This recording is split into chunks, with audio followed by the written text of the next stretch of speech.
parts have finally arrived, so we can get back to working on this Landau.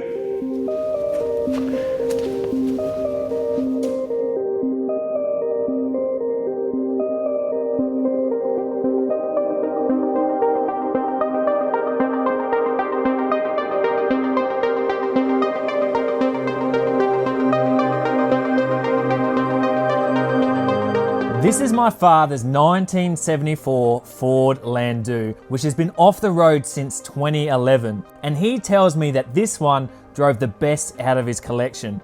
Not because it was the fastest or the best handling, but because it was the smoothest and the most plush. And after already feeling like an old man since I proclaimed my enjoyment of driving the laid-back fuddy-duddy spec XA Fairmont, I figured the next car we should get going here is this Landau. Now, we've already done quite a bit, and fortunately, this car hasn't been fighting us at all. It would appear that we have lined up the maintenance schedule of replacing the water pump and thermostat perfectly just before any of the bolts rusted or seized. And the carb and fuel system has been relatively easy to manage. So hopefully that's all foreshadowing how straightforward it'll be to get her back on the road. Now, to be honest with you, it's all looking pretty straightforward. This is, as far as I'm aware, everything we need to put back on. So we've got the sump gasket. The most important piece actually is the throttle cable, and then fluids.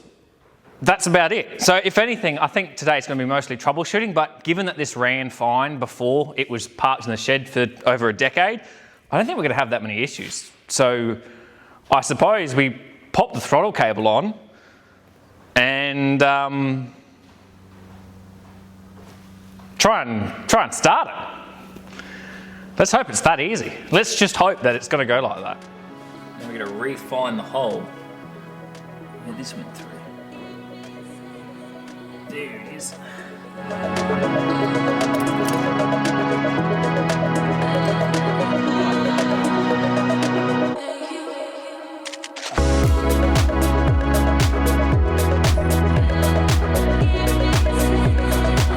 Push forward a little bit, so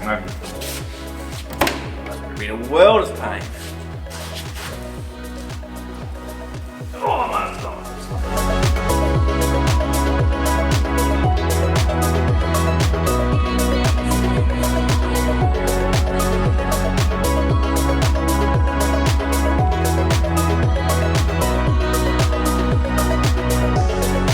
So I'm sitting here, pumping up the tyres. You might even be able to see it from there.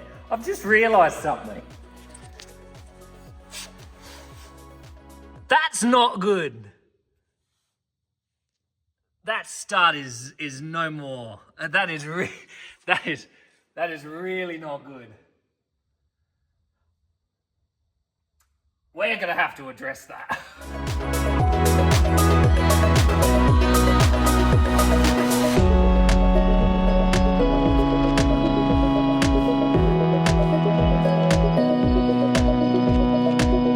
All right, let's get the throttle a quick feel. Make sure it feels okay.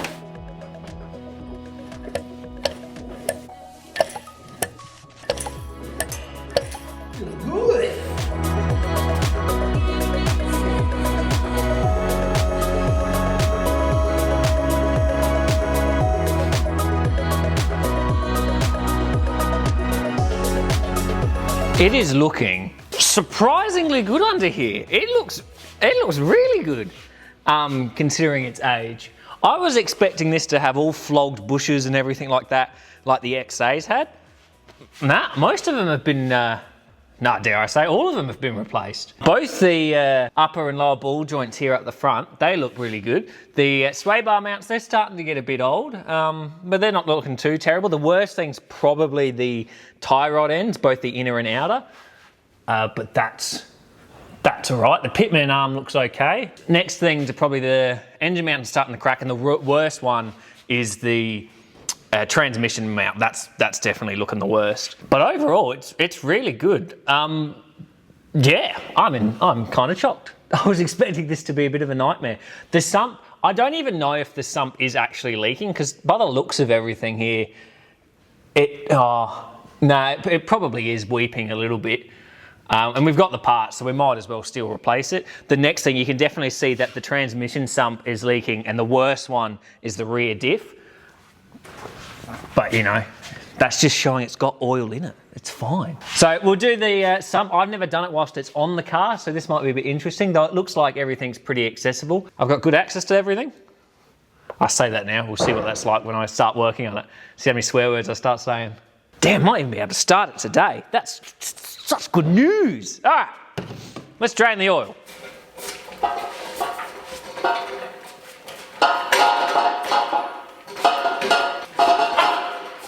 Yeah, go get the ball.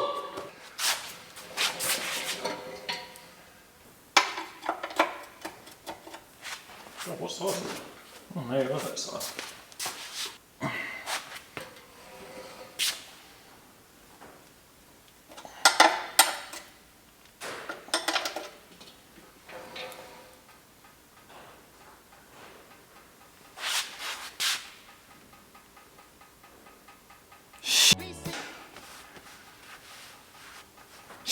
That's coolant.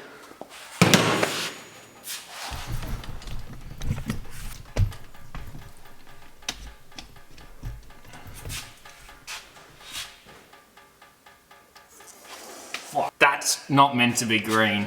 That's not good. That's really not good.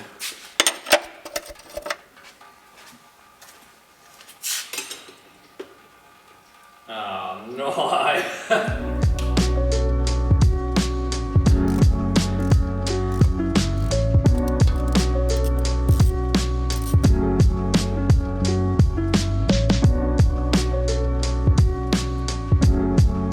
Much coolant in there, but it was certainly coolant.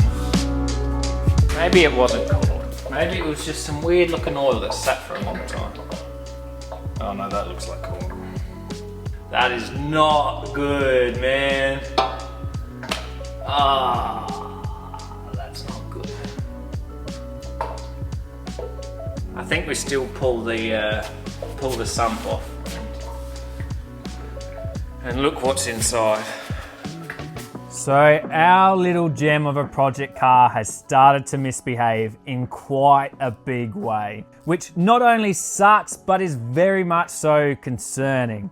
Fortunately, there wasn't much coolant in the sump, and we do know the car ran good before it was parked, which hopefully means this should be a minor, or at least a new problem, one that has developed whilst it's been sitting. Regardless, removing the sump will be a good way to check the bottom end, to just double check to see if there's any of the usual type of wear, plus any rust from our coolant leak. However, I quickly discovered removing the sump on these Falcons isn't possible unless you jack up the motor. Do I need to jack up the motor? Do I don't particularly want to. So in trying to avoid that, I stuck my phone in the little free space I had between the sump and the block and determined it looked good enough to start troubleshooting this coolant issue.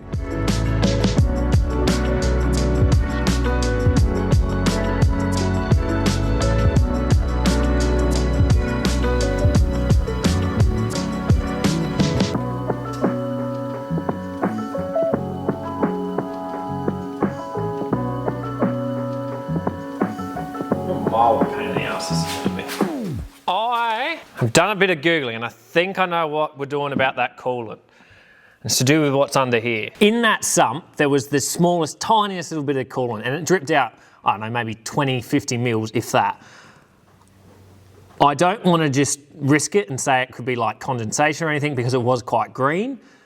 I think coolant's gotten in somewhere where it shouldn't. And I've had a similar issue with a different motor, which we'll get to in a minute. I reckon what's happened is underneath this intake manifold here, there's a gasket and that gasket's rusted through. And I think this has happened whilst it's been sitting because otherwise there would be a hell of a lot more coolant in that sump. Now it could have evaporated away, but it's down at the bottom of the sump, had the oil load on top of it. Where's it going to evaporate to if it even is going to evaporate? So I think we need to now remove the intake manifold and check out that gasket that's underneath here. And the reason I think it is that, other than from my quick Googling that I've done, is that the P6 LTD that we've got down in the shed, that had the same issue before I rebuilt that motor, except it was significantly worse. The hole was about the size of the holes in these, ports of the carburetor. Don't know why coolant goes through there. I know that it protects oil, so the oil stays on the in the valley and on the push rods.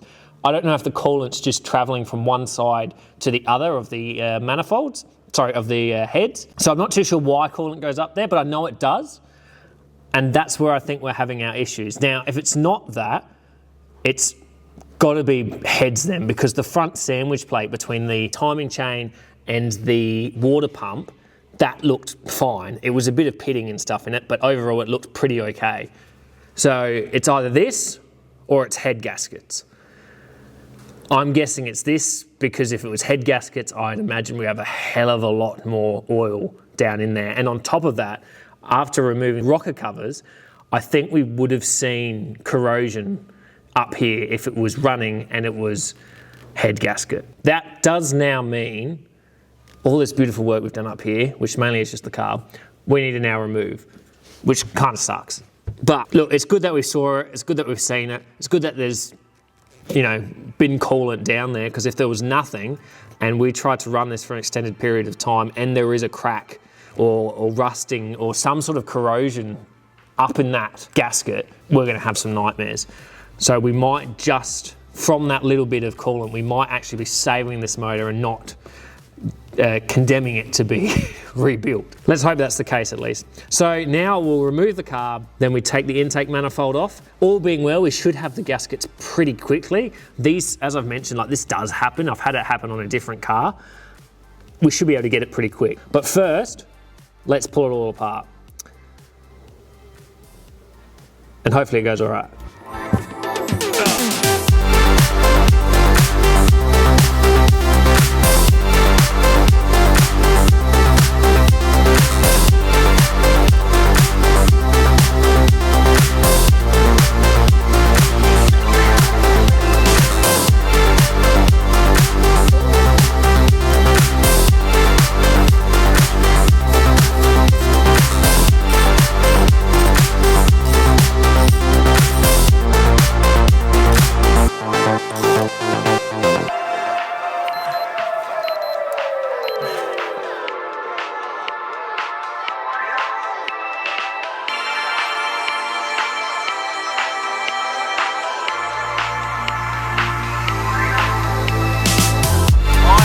I'm 100% sure what to do now. I was fully expecting that... Let me grab my microphone because I'm going to be talking for a bit. So, intake manifold's off now.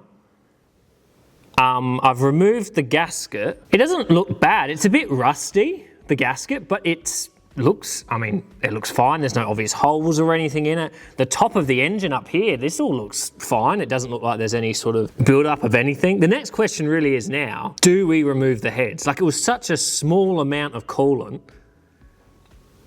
Could it have come through other means? Like the thermostat and the water pump was leaking, and could that have seeped into the sump somehow?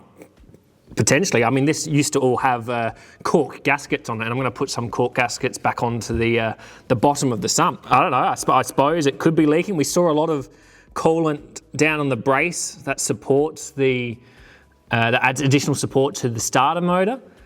Let's raise the car back up. Let's raise it back up and look again at the sump. See, like, there's a lot of rust.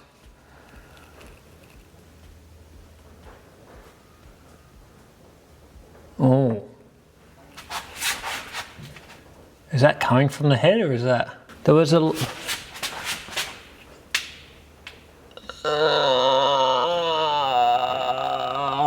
I think it's head gasket.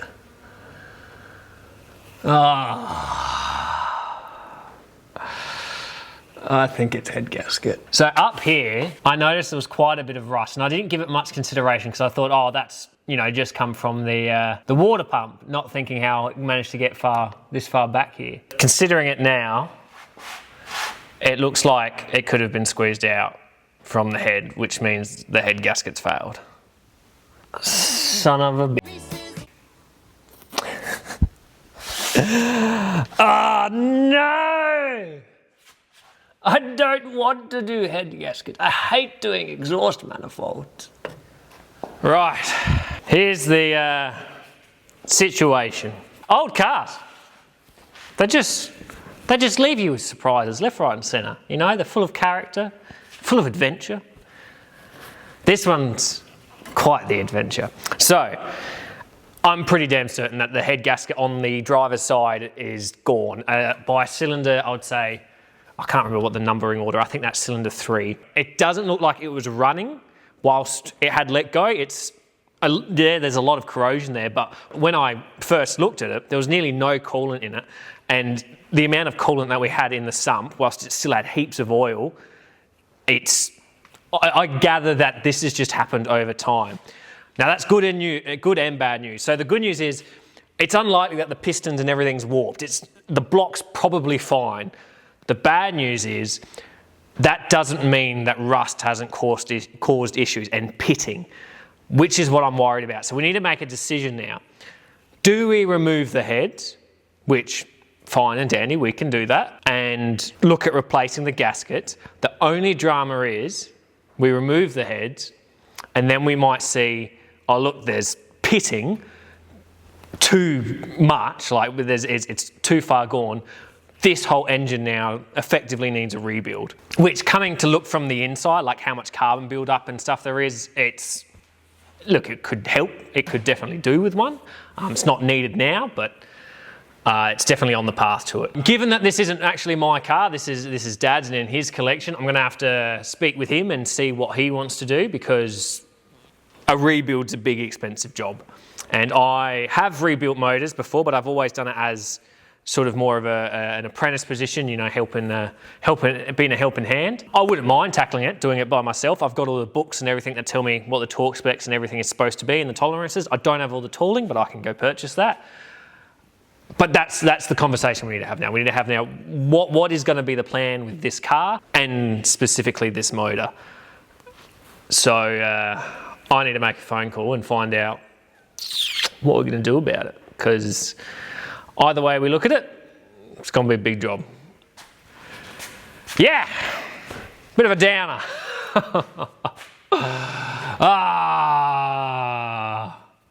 I honestly thought we were going to start it today, man. I honestly thought it. I thought we had it in the bag. It was going to start. Oh.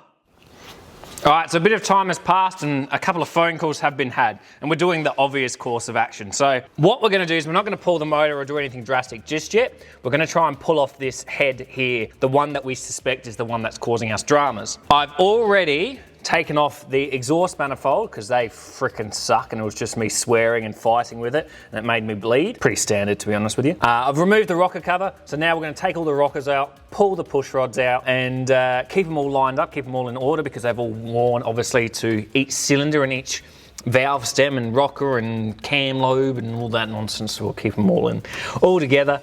And then, yeah, we'll try and pull the head. These heads are quite heavy. I think they're like 25, 30 kilos, something like that. And it is quite a ways in from the fender or the guard to get it out. So I might end up asking for a hand to get this done. So let's take the alternator off and disconnect the head. Should be pretty straightforward. Should be. Famous last words.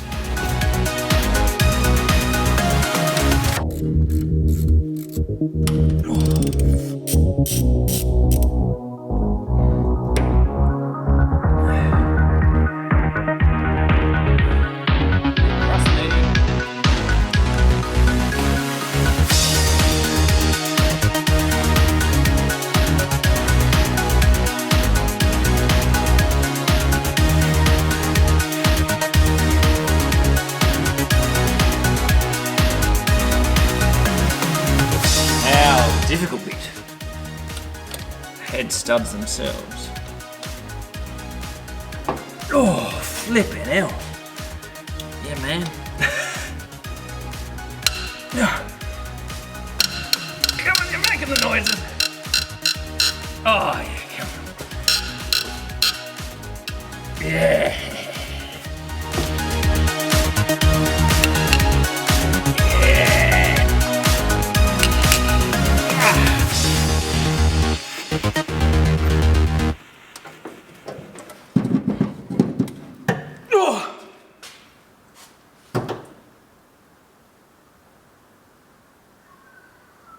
Oh no!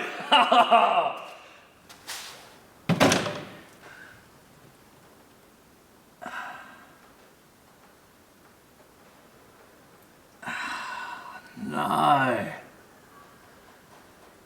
Maybe we've learned something here. Check the oil first. Holy crap, man. Holy crap. It is not great. It's not catastrophic, but I think the engine needs to be pulled.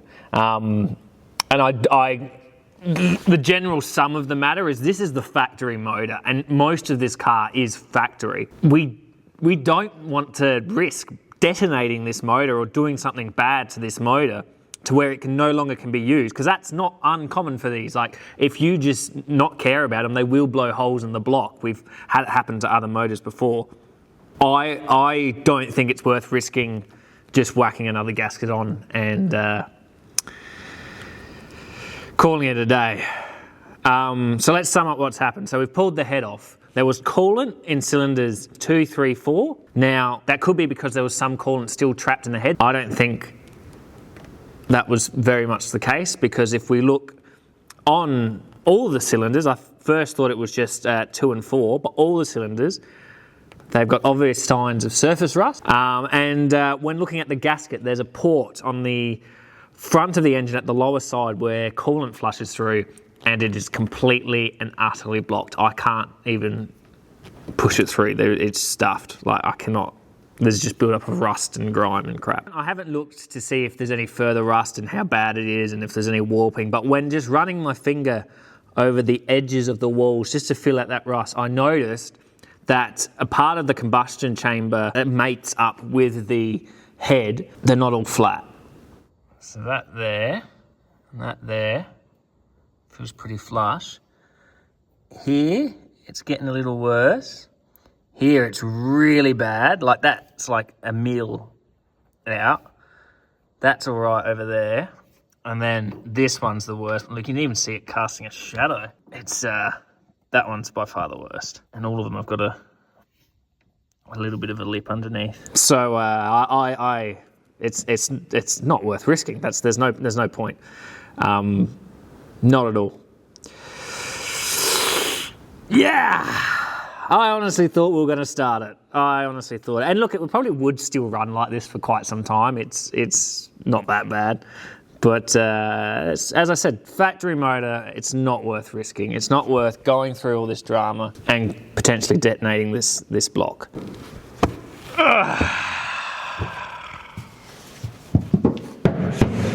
Son of a man. Hug.